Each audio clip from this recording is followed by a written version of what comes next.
tell me, so you started out with one cloud kitchen?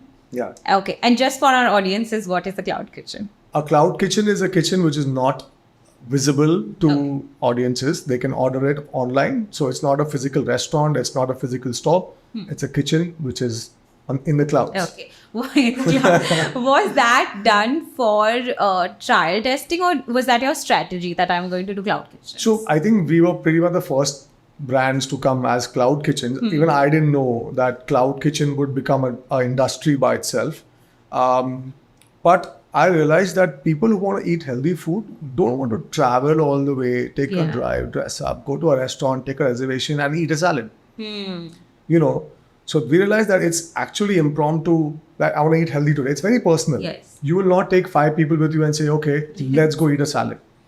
But you'll be like, let's go, for an indulgent meal at probably a Chinese restaurant or Asian sushi, Yes. All of these things are very, how I say it, it's very like, you go with people around. Yes. It's very sharing, right? True. But salad is something personal. Health is personal. Personal. Just because you're feeling healthy doesn't mean your friends are going to eat healthy food. No, they So that's why we decided that, let's remain on the cloud for some time. Okay. Because it's very personal. You order a salad on Swiggy, Zomato, wherever, and you get that in about 10 minutes and it's your personal space. You're like, okay, I've eaten healthy today. Does a cloud kitchen mean that you're saving up on costs because you don't have the overheads of running a restaurant? It's the same thing as because there's a commission element that comes in where we got to pay commission to the aggregators. Okay. So the costs are pretty much evened out. So in a restaurant, you don't pay commission, you pay high rentals. But in a cloud kitchen, you pay low rentals but high commissions. Oh, okay. New information for me. I didn't know that. Yeah. I thought the costs are lesser if it's a cloud kitchen. It's similar. It's lesser than a restaurant, honestly, because restaurant is obviously bigger in size, more people. But again, more people, more revenue, more tables, but no commission. So here, smaller the space, lesser the rental. Yes. Okay. Makes sense. Yeah. And so at what point did you say, okay, we need an outlet for flax? So there was a time, so we had an outlet in Lower Parel in Tony Mills. So there was a time I was in my office and I have a habit of checking the camera once in a day of what's happening.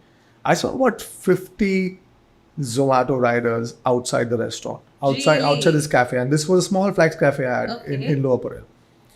And I'm like, boss, this is a chaos. And 50 people, like 50 orders landed at one time. And there are 50 riders came in. Then I left my office. It was close by. I took my chef. I said, chef, let's just go there. They need us. So we were like army there. Wow. We went, we held hands. And I'm like, listen, no rider comes inside because it was such a big mob outside. Were you able to handle the order? Yes. So we went inside and we we prepped and we did what we had to do. We just fought that situation. I think when I came back to office, I realized that, I think we have something good in our hands. And this was, I think, the first year of flax. Oh, really? Yeah. Okay. Yeah. And that's when I realized that if this is the demand and this is how it's going to be, and that happened thrice again. Oh. This kind of mob orders. Okay. And so but we were prepared for it at that time. And that's when I realized that this needs to go to more places, more locations, so then the orders don't land up in one location. Okay. So we opened Breach Candy, so we opened Powai, we opened Bandra, Andheri. So every location can cater to their own orders and it doesn't become like one big massive order in just one location. Yeah, makes sense. But also, do you at some point cloud kitchens need to convert into a restaurant? It all depends. It's so if you would want to scale up to a very large number, let's just say you want to do 50 cloud kitchens, you can't do 50 restaurants because that much demand probably is not there for 50 dine-in restaurants in one city.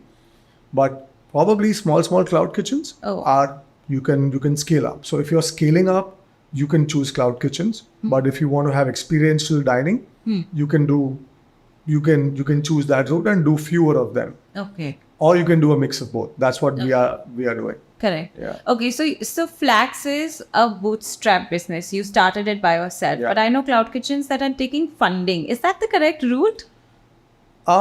Funding, any business can take, right? There's no wrong or right when it comes to funding. Okay.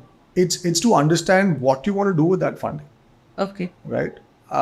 You want to expand. You want to go to newer cities. You want to improve your tech. You want to improve your equipment. You want to work on your R&D. It all depends on what you're going to do with that fund.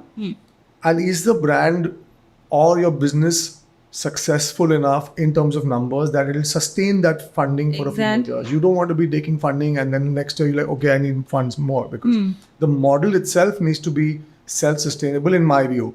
Okay. That you don't need funding again and again. That's why, I took time for Flax to make sure that the base is strong. So any funding which comes in or goes out doesn't hamper the brand at Yeah, all. makes sense. The more the funding, it'll only grow. But if the funding is not there, bootstrap company, it'll do what it's doing because the brand itself has some recall value. Yes. That was the main thing for Flax.